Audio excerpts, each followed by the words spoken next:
Are you with us, Michael? Hello? Well, he must be having technical difficulties. Hey, sweet. No, I'm here. Oh, I've got it. There he is. I'll be with you, and welcome everybody. Delighted that you're here and ready to go to the next level of conversation in this whole understanding of the process of forgiveness.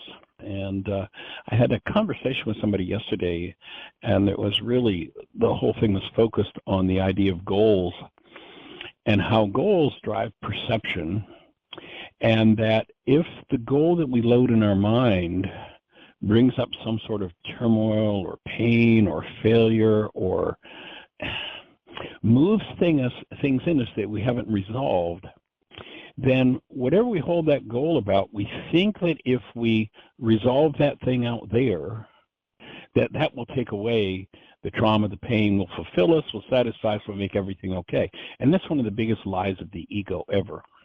If we go back 2,000 years ago, we hear this man Yeshua saying, there's a place to seek first, and it's not in the goals that you hold. It's not in the results that you want. Now, we've often spoken about, hold a newborn child. Go back to the moment where you first held a newborn and tap into the essence of that newborn. And notice the word that comes to mind is something related to love when you tap into the newborn. Another word for that in the scriptures was the kingdom of heaven. Get back to your original true nature. Seek that first, because if you put a million goals in front of it and don't get that, then nothing that you achieve, nothing that you get, nothing that you accomplish will make you happy. Well, pardon me, actually it will. It will make you happy. When you achieve a goal, you get a hit of dopamine, and that's called happy powder. You go, oh, I'm happy for 30 seconds, and then there's something else and something else, because the underlying challenge, the underlying problem is what needs to be dealt with. So rather than, if I could just achieve this, then everything would be okay. And just, take a look at your life. How often throughout the process of your life you've gone, if only, and that's called being conditional about standing in the space of being a human being. There's an interesting video, and I'm not remembering the physician's name right now, but this particular gentleman was addressing the idea of death. And he shared that there was one particular evening when he was on hospital call, and that 3 different people had died, and they went into heroic mode and resuscitated them. And for whatever reason, on this particular evening, I guess it sort of came together for him and was a breakthrough moment for him to realize what was really happening in the act of these people dying. And that was, all 3 of them were angry with him. Why did you bring me back? It was the first time in my life. And this was something that came from 3 different people, at least according to this physician. I have no reason to disbelieve him.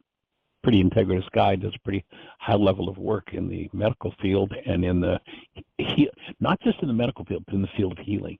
This man's a healer. 3 different people said, for the first time in my life, I felt accepted, and you snatched me away from that. So when carbon-based memory collapses, remember that we got all these realities, we've got all this structure, all this programming in our body-mind units, generations and generations of unresolved issues. And it's like that old, what was that TV show, the melody or the byline of it was, there are a million stories in the naked city.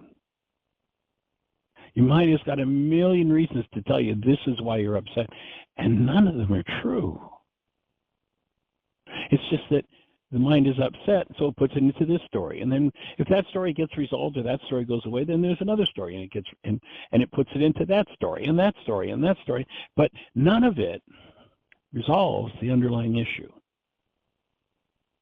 I came across in the context of this conversation, I came across a quote from a gentleman named Paul Tillich, who's kind of a philosopher, theologian.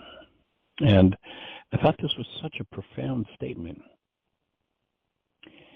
You are accepted. You're accepted by that which is greater than you.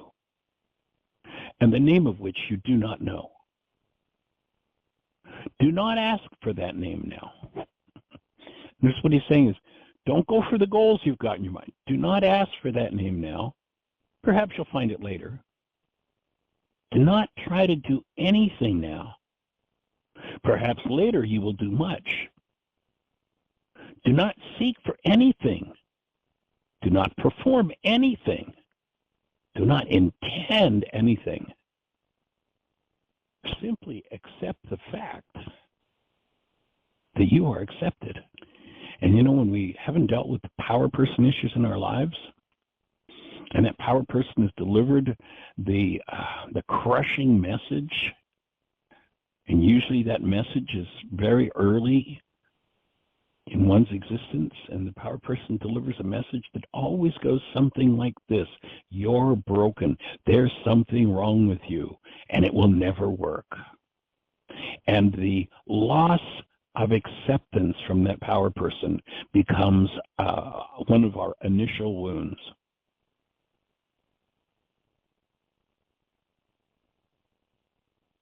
And we stack all kinds of goals and desires and wishes and hopes and dreams on top of it, but never deal with that one. I think that's what led Yeshua in his brilliance to say, seek ye first.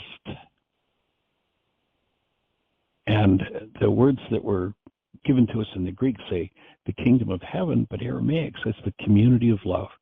Seek ye first to be connected to love, and part of a community that is about connecting to love, living as the presence of love. And then, he says, all of the things will be made onto you. Pretty much like Tillich's saying here. Everything else is going to fall in place if you get that one. But if you don't get that one, then the underlying power person message that you're broken, there's something wrong with you, it's never going to work, you're never going to have enough, you're never going to be enough, you're never going to do enough, you're never... And he offers this simple piece that ties so powerfully into this physician's experience that these people, I was being accepted for the first time in my life. So I think this quote is so profound and so important that I'm going to read it again. You are accepted. You are accepted by that which is greater than you, the name of which you do not know. Don't ask for that name now. Perhaps you'll find it later. Do not try to do anything now. Perhaps later you will do much. Do not seek for anything. Do not perform anything. Do not intend anything. Simply accept the fact that you are accepted. And unfortunately, when that power person message was delivered and then reinforced, oftentimes over years, perhaps decades, perhaps a lifetime, one gets addicted to the compulsive achieving of a goal, thinking, when this is done, then everything will be okay. So this work is about, as opposed to achieving some external thing, this work is about realizing, making real who you are in your physiology and incarnating, bringing into your form, cleaning out all of the thought disorders of the generations and bringing into your form your human life and self-acceptance as the presence of love. From there, conscious creatorship is easy. From the place of conscious creatorship, out of that message that you're broken, it just doesn't happen. So I just want to put that out, following up on what we did yesterday, the day before, to just put that little piece in the puzzle. And Miss Jeanie tells me that she's got a hand up, so let's say hello to our caller. All right. So I'm going to turn on area code 480. You're on the air. I think this is a voice from our past. Welcome. Oh, is it Linda? Hey there, young lady. Hi, everybody. It's Cecilia. Yes, what a powerful, powerful stuff that I've been missing, not coming back on the show. I was listening for Tim and was going, wow, wow, wow, wow. Okay, and then, of course, what you just shared, Michael, same thing. So now I want to put it to practice. Awesome. Well, welcome back. We haven't heard your voice in a long time, and it's a delight to hear from you. You are accepted. And what's on your mind? I feel that. Oh, well, Actually, I'll probably do a worksheet. I'll probably do a worksheet or two on needing to forgive not being accepted, because I think I tried to reach you about 6 times when we hadn't heard from you in a while to make sure you're okay, and I never heard you back. But that's my issue. I'll work on that. Let's see. I wrote you guys an email on your website today to contact you to see if I could to work on this issue that I'm having with selling my home that I've had on the market in September. I found a beautiful home with 2 acres on it in Cincinnati, Ohio, 8 houses away from my amazing only child. Oh, that's awesome! Congratulations. Everything is a dream, like a dream come true, and I had planned on with my realtor, my first realtor, to sell my house in Phoenix, use the money, and had to pay off this house as soon as my house sells. Okay, well, that hasn't helping that. So I like to live in with doing what I do, and I'm not making money for it. So I have less and less moments of stress that the house has not sold. And then this morning, my new realtor, because I left the other realtor to find a different one in March, she's had the house on the market for 3 weeks, and she wrote me an email this morning, and it was, hey, I've had realtors come over. It was a realtor tour, and they said, 7 of them said I could get what she had lowered it $50,000 for, down to $550. I had it up at $599, and so that for 3 weeks now, nobody's made an offer. So she has a tour, a realtor tour that goes in the neighborhood of these historic homes since every second Thursday of the month. And so they came Thursday, and she texted me what they said, and she asked me, and they said all this stuff, which was mostly undesirable location. It's a shame. It's an undesirable location, and it's I forget what else. These words that anyway. So interestingly, hang on, let me see something, because I was watching again last night responsibility communication CD. Right. And I've heard this before, and then I found it, which was the letter, actually. I printed it out of this particular woman who went somewhere for something, and she was told to leave, and so she wrote this letter to the person, and it turned out amazing. Okay, so I found it, and I rewrote my situation to that and fit it into that form, right? Right. And I was going to wait until you work on it with me. However, I'd like to still read it. And my realtor was calling, and while I was working on it, and I thought, no, I'm not going to answer the phone right now. I want to finish this for the show. But then I thought, I didn't know why she was calling, so she did text me, and I texted her back to tell her, look, I'm gonna be on a radio show until 2:00, so I can talk to you then. And so I had already sent it to her because I thought she sounded like she was in a hurry with her email this morning to lower the price another $25,000, to increase the co-broke for the other realtor for up from 3% to 3.5%, that she would take a cut in her 3% to make it 2.5%, and she needed to know right away. This was this morning when I woke up. She wrote this at 4 something in the morning. She's in Phoenix, Right. so okay. So I felt this urgentness, and I thought, that's okay. I'm not going to rush. I have to do this. I have to work this out. I have to do this responsibility communication letter, okay? And I really wanted Michael to go over it with me, but she's really in a hurry, so I finished it as quick as I could and sent it to her. She hasn't gotten back to me yet because I told her that we'll talk after this. So anyway, I don't know what your thoughts are on this. If you would rather, it's about, my house has been on the market since September, and it's April, and she wants to lower it. The other realtor did not want to lower it.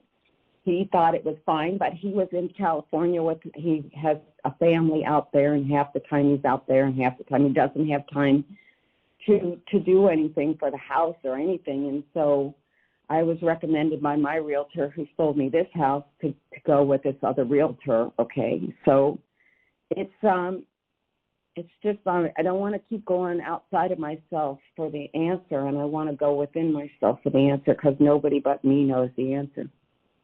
Right. So my question would be, what is all this bringing up for you? What is it bringing up for you? Okay. And by that I mean, is it fear? Is it loss? Is it sadness? Is it concern? What's moving for you as you're watching the price go down and your house not sell? And I'm paying on two houses. That mortgage is paid off there, but I still pay property tax and everything else and bills. Plus, I pay a lot of property tax here because it's 2 acres. But plus, I have a mortgage here that I had planned on. It brings up fear to the point where my breathing is not relaxed, and my mind is in fear, and I'm not thinking straight. But I know that, and I know that I've got work to do because of that. So I work on it, and then it subsides, and then I'm just grateful that I got a layer of it off, right? And so it's just been a lot of work to work on keeping myself from healing what comes up for me. It's been a lot of work that I really am tired of. And I know you say 77 times 77, so, okay, I accept that. That's what's coming up. It's making me, though, it's making me at the same time feel like very, very, very powerful that I can do this for myself when I never could before. And I wasn't willing. So you're acknowledging yourself for stepping up to the plate. Is that what I'm hearing you say? Yes, and that I've been doing this since September. So, and I have continually thoughts keep coming up, but I own them and I work through them, and it's like you said in what you shared in your radio program this morning. It's a goal, but where was the goal of accepting myself as love? I mean, really accepting myself, not having any, money issues or the house selling, even put a dent in that, right? And I can tell you, it's like being on a road with a kid that's just learning how to drive, and the instructor's in the car with them, but he still dents my car, It's just like that's just par for the course. I'm not sure why I brought that up, but kind of left me. I just keep getting little dents, when the house doesn't sell. I know who I am, capital I, capital A-M. I know who I am. I love who I am. I know who I am. None of this stuff is I mean, I know I want, Go ahead with that sentence. None of this stuff is, what was your mind going to say? None of this stuff is real. I mean, what's real is who I am, and that's the most powerful thing in the world. Why do I want to get stuck into the conversation that says, well, you are, I know you are too, and we are, and I am, and all that stuff too, blah, blah, blah, but you don't, the house didn't sell. So right. I have these two things going on, and sometimes that voice doesn't come back until I hear news that they want to lower the price another $25,000, and I'm just like, well, I know who I am, and I'll just stay sitting in this, but I still have to live in this world, and have an answer. Right. And right. so that's where I am with it, and that just keeps coming up right and left.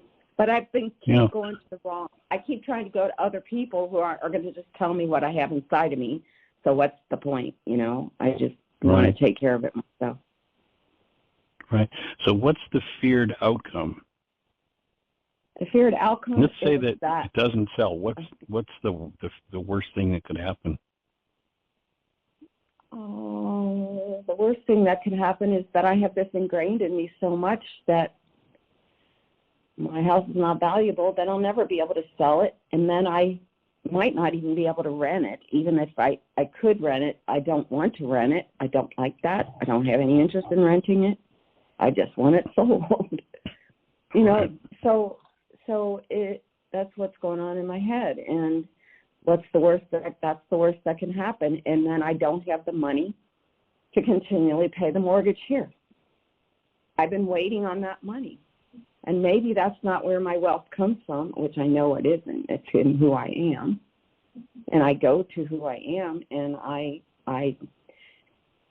believe that I believe it. I believe that I'm worth what I am. I use it for, to study spiritual things like your work, a lot of other people's work too, that is in line with your work. And I believe what I do, okay, right now in my life, in this moment. So I don't know. So,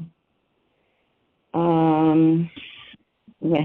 So were you wanting to share the responsibility communication letter that you'd written? Yeah. Was that what I understood earlier? Let's start with that and let's see what we find there. Oh, sure. Okay. So I don't know if I should mention my realtor's first name or not. No, we don't need to do names. Oh, okay. So dear. Let's call them Charlie or Bill or Mary or Harry or whatever. Okay. So dear Hope, I call her Hope. Dear Hope, in reading both of your emails this morning, I found an issue in me that I'd like your assistance in dealing with. In the email, you stated that you have had my house listed on the market for 3 weeks. Note, when I agreed to happily change my last realtor to you in March, I agreed to lowering my asking price of $599,000 to your recommended price of $550,000. Back to one of your emails sent today.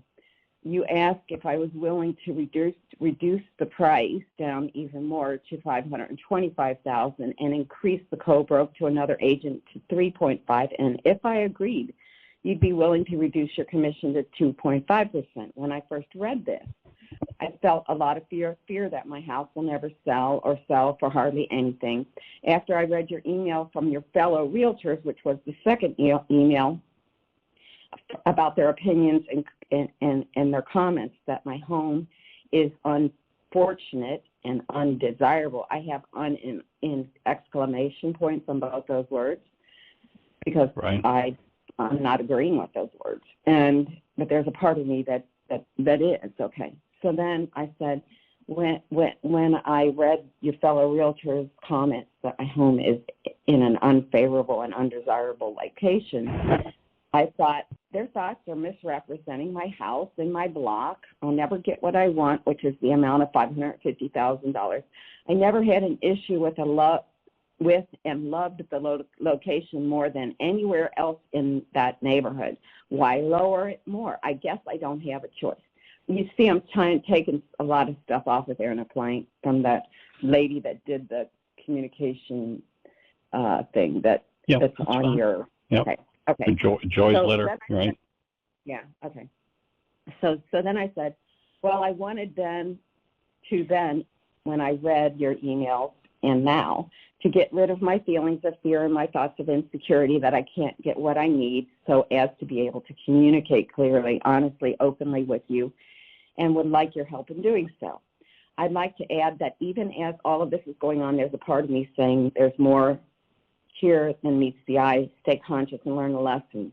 I know my reality is this. I know this all is the same thing, but I'll just read it for the show. I know my reality is this. I've shifted a lot of my approach, and after reading your 2 emails, I realized I still haven't come quite far enough. Thanks to you, Hope, that's totally clear now. I'm currently working with a highly evolved professional in healing what comes into my life that I cause with my negative thoughts and feelings. He's going over with me right now. I was on with Tim before waiting for you to get on there when I wrote this. He's going over with me right now how to get rid of them and project what I need. I honestly can say that working with him and in turn teaching what I know to help others with his tools will heal the planet. Again, I'd like to acknowledge you for being my teacher, Hope, and helping me surface an issue and heal it. I look forward to talking to you today. I'm currently a guest on my mentor's radio show, and I'll be happy to call you when it's over at 2 p.m. my time, 11 yours. Peace and blessings. Cool. Awesome. So I noticed there seems to be a change in your breath as you're reading that, as you're going through that. In what way? Because it seemed like there were points where there was some holding of your breath from what I could hear. I agree. Okay. Yeah. And I'm wondering, it sounds like the underlying message, and I just, would invite you to think about who might have been your power person and what kind of messages might have been delivered, but it sounds like the underlying energy is one of survival. Did you ever feel like as a kid, like your survival was threatened? You ever felt like in life and relationships your survival was threatened? Well, I'll tell you, it was all on me to make it happen or not. Okay, T-E-R-E-A-T-E, and I might know what you say. I wasn't welcome in my family at all. I've probably shared this before. They didn't talk to me. They told me that to get out at 18 and never come back. If my mother said at age 11 that if your dad gives you any money, which he liked to do a lot, which I didn't want him to do, I just wanted to be a competent human being.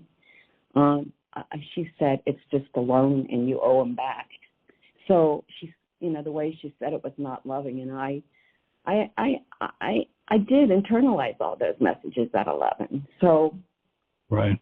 And so I figured I didn't know what to think. I didn't know anything. I think I just shut down. And I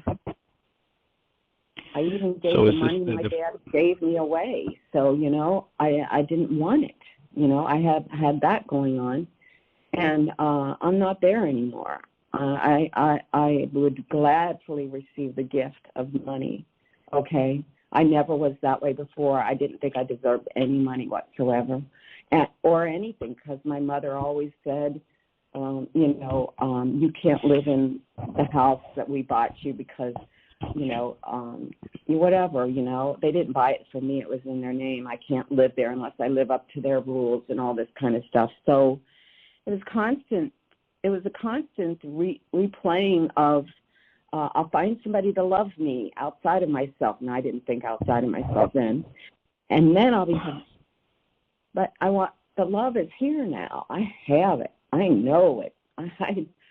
I mean, it's my passion to know that more than anything in my life. So, I've worked through a lot of stuff to get to that. But I guess there is still survival, and I feel threatened. Yes, I do feel threatened. Survival here. Yeah. I'm afraid I'll lose the most beautiful thing in the world, which is being around my daughter and in the house with 2 acres, okay? So I can grow my own food. This is just so wonderful. I can't. It's beyond what I could have dreamt I could have ever had. Right. So it sounds like perhaps, the the feedback this realtor gave you about the unacceptability of your home? Yes. In Phoenix? And the unfortunate was an echo, was kind of an echo of the disapproval from Mom? Does that resonate for you? Well, yeah, well, just I mean, it's got to do. Notice your whole conversations about. I'm not desirable. It's unfortunate that I'm alive, you know, or it's on. I forgot what I said. The words were that they used in that thing. That if I could apply it to myself, of what I heard about myself growing up, which is that it's unfortunate that I am who I am because nobody likes you, and it's and being in our family is undesirable. You know, if that's a location to be in, yeah. And I had to find my own locations, and never found them because I never could find it in myself. Yeah, it's true. And notice that the end result of misrepresenting me to everybody that they could talk about. I knew they were, but. So, yes, that just brings that up, yeah. So notice where you went back to and the issue that you spoke about as a child with your mother, in particular, who sounds like was likely your power person, was, you know, you're going to be thrown out of your home. Sure. You're not allowed to live there. I mean, it just, look at the parallel and Yes, she just said, I never want to have anything to do with you or your daughter when she found out I was pregnant. So what am I supposed to do? I don't have any skills. Whatever. I'm trying to find a way to survive at that time growing up. So it just, I don't know. So, yeah, it's all being replayed. Yeah. So it sounds like there'll be some worksheets around, you know, just the mechanical facts of what's going on in your world with the house out there and not selling. But the deeper issue that I think it's calling for you to really look at and remove from yourself, is this one of acceptance and having a place to land, home that's safe and secure. Yes, of course. Thank you. Like where you are today now, what's that? You're 29 now, so you were 11 then, so, 19 years later, what have you. Gee, I may not have a place to live. It's like yes, right in the same ballpark. Yes. And that would be that unresolved, energy complex within you. It probably didn't start with you. It's probably a generational thing. Is here now, back years later, as the underlying dynamic. And as you forgive that, then that's what's going to open the space for anything to do with that issue to resolve itself internally and externally. Okay. So can you help me with the sure. worksheet? Let's. Can I tell you my favorite worksheet in the world, because I know you have a lot of worksheets? Is the one that talks about David Bohm and sustained incoherence, and that at the bottom and all that. I know some of them don't have that on there. Yes. Yeah, we've gone through a variety of worksheets over the years. Energies. Yes, and fear and hostility being toxic energies that compromise intelligence by drawing me away from my true nature, an indicator of sustained incoherence.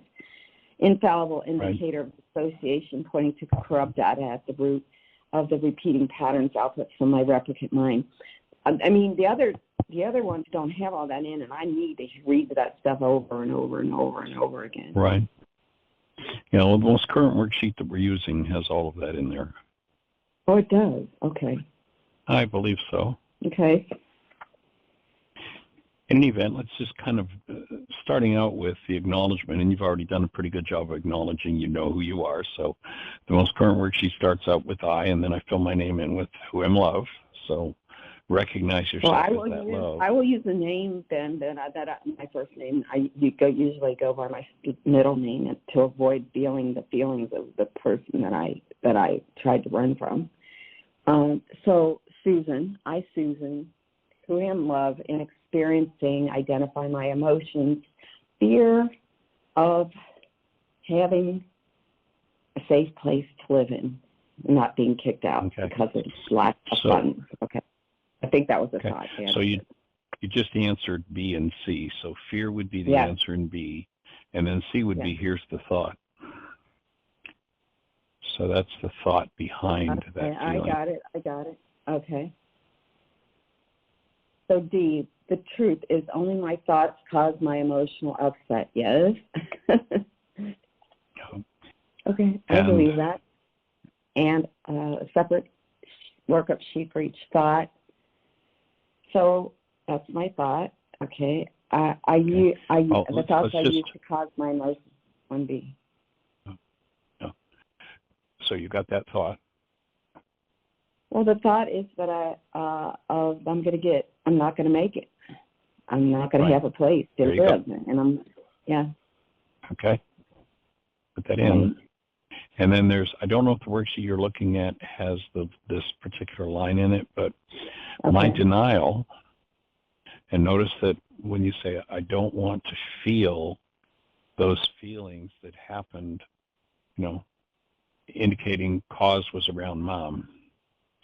And remember our definition of denial. When I think or speak as though something outside of me is the cause of what's moving inside of me, or I think that someone else is the reason why I'm using my mind the way I am, then I'm in denial. And in that state of denial, in order to believe that the story I'm telling myself is true, I have to hide the truth.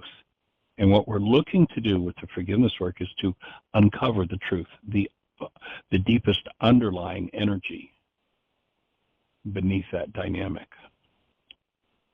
But I believe that dynamic, though, that this is my story and I just need to heal it and forgive it and remove it. Yes. I'm not blaming anybody. I'm with you. Okay. Well, and is there still, when you mention Mom, it sounds like there's still maybe a blame game going on with, well, I don't use my birth name, I use my middle name, because if I use my birth name, I'm going to have to experience those feelings that went on with. Right. Well, interestingly, and you're not going to resolve until you let yourself be with that. Yeah, I want to be with her, though. I want to be with the little girl that I run from more than I have. Okay. Right. Which was the one that lived with it. Okay. You're going to have to visit those unresolved feelings, which are just reflections of thoughts that you have. And I don't know yet at this point whether those thoughts are about you or about your mom. But those unresolved thoughts, the unresolved mind energy around Mom and your relationship. And notice that one of the things you're feeling threatened about is your relationship with your daughter. There's the parallel. There's the projection. And what this invitation is to fully drop into direct head-on experiencing what it was like to be rejected by Mom. I understand it, and I have in my heart know that that's where she came from. Probably her father committed suicide, hung himself in the basement. She won't ever talk about anything, So I can't even I have no idea what happened to her, but I can tell you that it wasn't a pretty picture. So, that's pretty heavy-duty stuff. So she couldn't know who she was. She repressed all of that. She was the last person in the world would ever talk about anything, So. And notice that you changed your name in order to avoid what you didn't want to talk about and deal with. Yes, that's true. Yes, I did. I didn't change it. I just used my middle name, which, by the way, isn't much better than my first name because my dad's mother, who's my other grandmother, was a severe drug addict who got beat every time she was around a man. She ended up in a psychiatric ward all the time with and I'd go see her and she'd be hallucinating and tied down. And it was just like I don't necessarily want to have my middle name either, okay? Meaning, you know, that's not, right. You know, I used to marry. I was married 4 times, and I used to marry just so that I didn't have to have that last name again. So that's how much I was running from these feelings and stuff, you see. I mean, I say it to you, but really who I'm saying it to is me. I really have. Yes, of course. Yeah. So notice that the conversation you have about mom not wanting to talk about and not wanting to deal with things is really a conversation about you. That's the projection. Okay, thanks. Yes, it is. Okay, I get that. And so probably your most important worksheet at this point is going to be the one that has as its goal the desire for mom's approval, acceptance, and or whatever shade. It might be several different worksheets. It might be approval.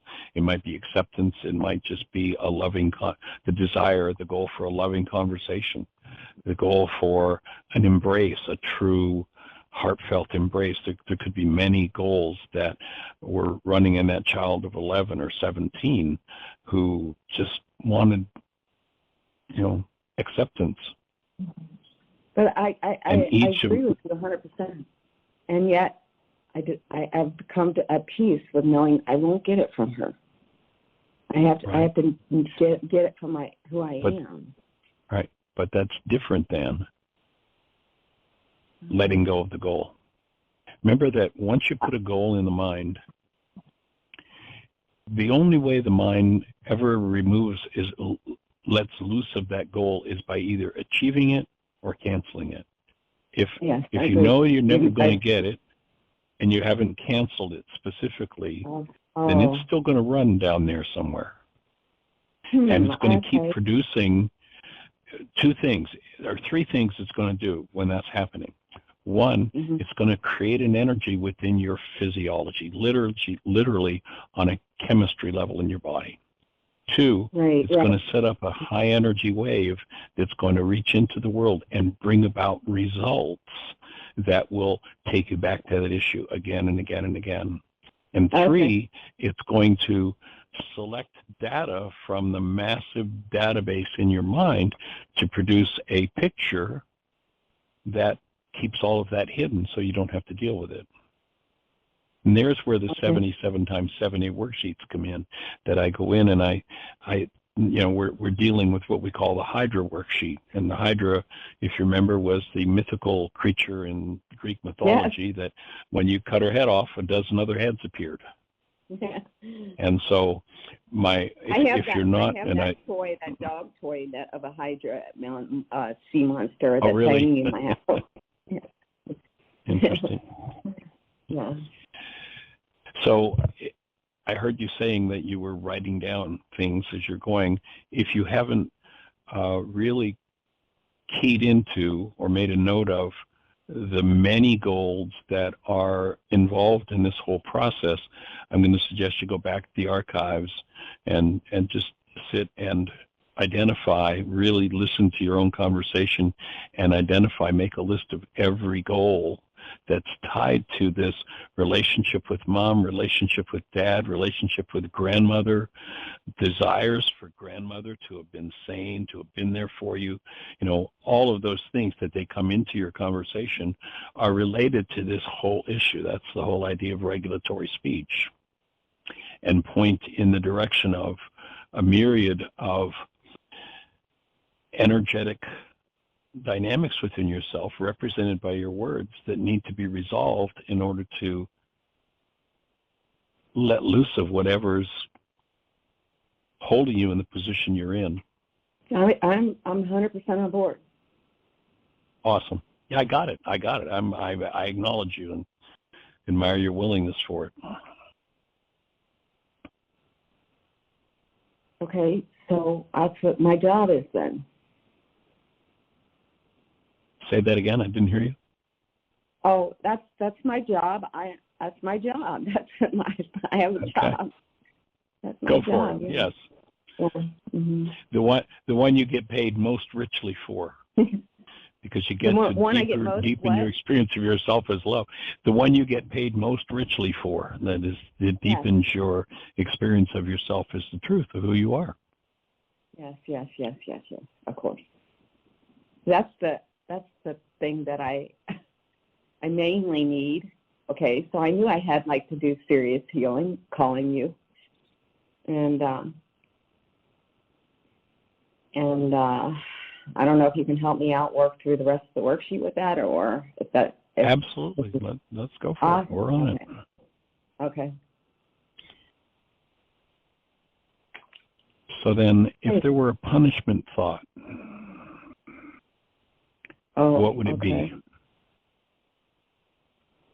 Down to number 1E. So we've done D. We've looked at the thought. Yeah. Who did I want to punish? I'm asking you. I'm punishing me to not heal this stuff because it does not feel good at all. Okay, so that would be the punishment thought towards self, not healing. Yeah. Not healing, yeah. Okay, even though I want to heal, I'm saying but I'm healing before this, not healing before this. Okay. Not healing this before this. Okay. All right. Right. So,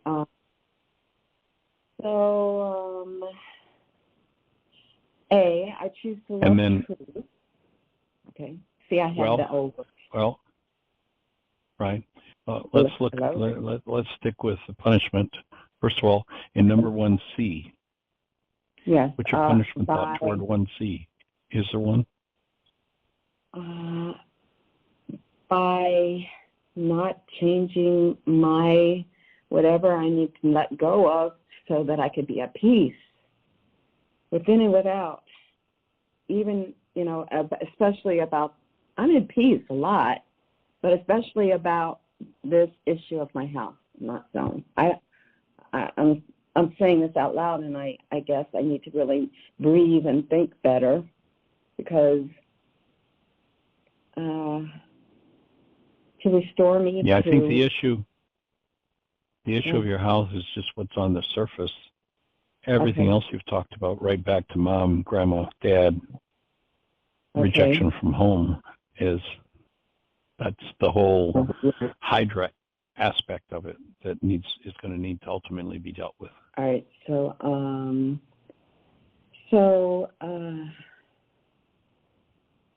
how I punish myself?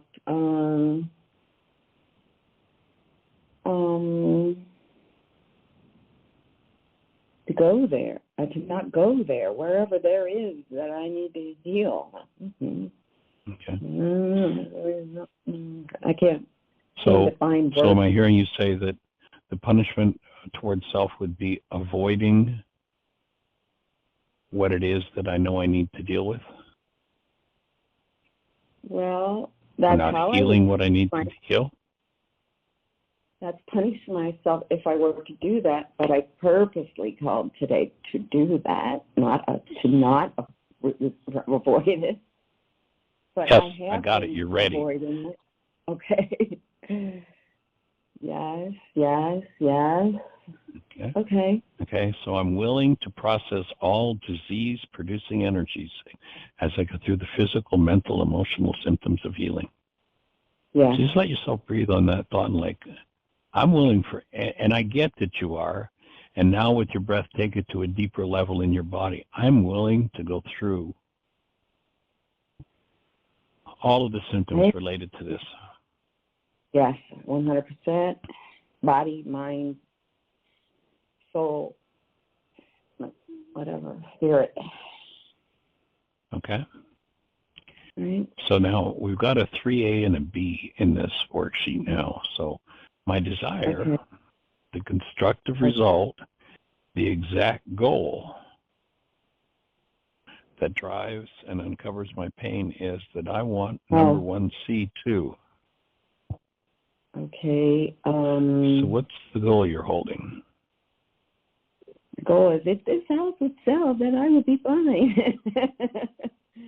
Say it. I didn't catch that. Say it again. Oh, I want this house to sell because then I'll be fine.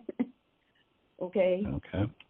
then life is smooth sailing, and not, at least that's the problem, is the house. If it doesn't sell, but that's not the problem. That's, like you said, that's the, I don't know what you said.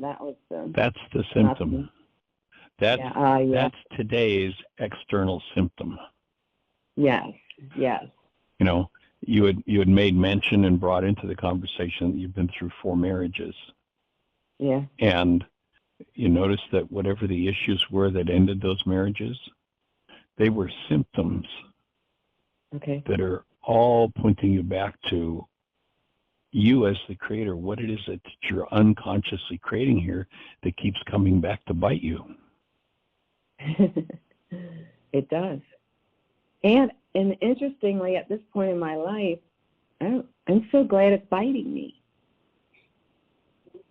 Because I get your readiness. I'm with you. I can't not avoid this. Right. So I know this is a gift. I know it is. Yeah. Yep. Okay. And so that I can, the second goal in number 3 is, so I want this house to sell so that I can, and it sounds like your bottom line of that was accomplish my desires with my daughter, be at peace. So that I can heal myself, so I can work through this to heal myself, honest to God. Because it doesn't just come up in the house. It comes up with, I'm not even successfully keeping a job, so. Yeah. Okay. So then number 4. Yes. Now remember, the bottom line of healing is that whatever I'm holding in my unconscious that I am willing to bring forward in the presence of love is going to dissolve. And so this step is about making sure that you're tapped into, and that your essence love, that active present love, is with you in your mind. And of course, you've got a whole listening audience right now that's holding the space for that, for you, to support you in that. Right. I have that. I've been going around checking with myself throughout the day. Is the condition of love in my mind before I think of anything? Okay. Nice. Yeah. And it sounds like your connection with your daughter really inspires that in you. Supports that in you being alive. I tell you, she's the love. She's my baby. I love her still. I see her and I'm like, my God, you're my baby. And she's 45 years old. I don't tell her that, but I. Wait a minute. Wait a minute. I thought you were 29. No, and I'm proudly my age and proudly her mother. I'm so nice. So then just really focus in with really full body breaths, this presence of love. Yeah. And I'm going to read 5A, and I just want you to just breathe through it. Okay. When upset, my perception, my mind's construct, is built out of corrupt data by my goal, number 3. By canceling that goal, the driver that selects the data that produces my reality, my errant perception, collapses, and I get to drop into the part of my mind that's hidden by me, by my pretense that others are responsible for what I've created. Again. Right. And so in case there's any thought that, maybe the realtors are somehow, there's some energy toward them. If they're the one with the problem, why am I the one with the pain? Right. You're right. And so now, while holding love conscious, active, and present, I now choose to collapse my mind's lies by willingly canceling my goal for my house to sell. Yes. So I said that, you didn't. So it's your turn. Well, that's the current issue, so that's the one that I'm calling about. And anything that's under there be healed. I really want to be healed. I know I need to be healed. No, nothing, I mean, if I heal, so will my house heal. I mean, you know, we're all made up of the same energy, right? Yeah. So are you going to cancel that goal? Yes, I cancel the goal. What goal is that? I want to hear you say it. For my house to sell. Yeah, so with sincerity, like, I mean, really, truly, you're willing to just cancel the goal for it to sell? Yes. Okay. So I'd like to hear you say it with sincerity. My heart, everything in me wants to cancel everything that but my house in this situation so that I can heal. You know what I really need to heal. Like you said, it's in relationships, it's in jobs, it's, you know, it's everywhere. It's not just that. It's because it's me, something in me. Yeah. I cancel all of that. I don't think I have a choice because it kind of cancels me out anyway, but I'll choose to do it anyway. Okay. So I still haven't heard you say it. Okay, so you're dancing around it and holding your breath. No. I cancel my goal for my house to sell. There you go. Breathe into that. Just, where does your mind go when you do that, or like when you really do that? I speak to who I truly am, my true nature, and I would not lie to my true nature.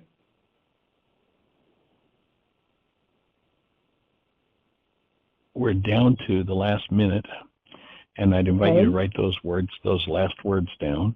I would not lie to my true nature. Okay. And let's, you know, you've done some worksheets, so I'd go ahead and work with that. But on Monday, let's go back and pick up the worksheet from there. Am I doing a different worksheet on my true nature? Well, you may do, my invitation would be that you might do 100 worksheets this weekend between now and Friday, but let's pick up on, I would not lie to my true nature. Let's pick up on that thought and take the worksheet from there. Okay.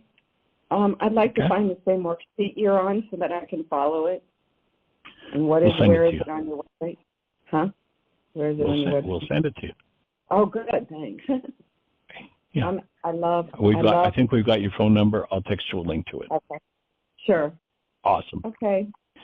Thank you. All right, well, the show's going to cut us off, and holding the space for the work you do this weekend to be monumental, and let's see what Monday brings in a new way and a new level of insight.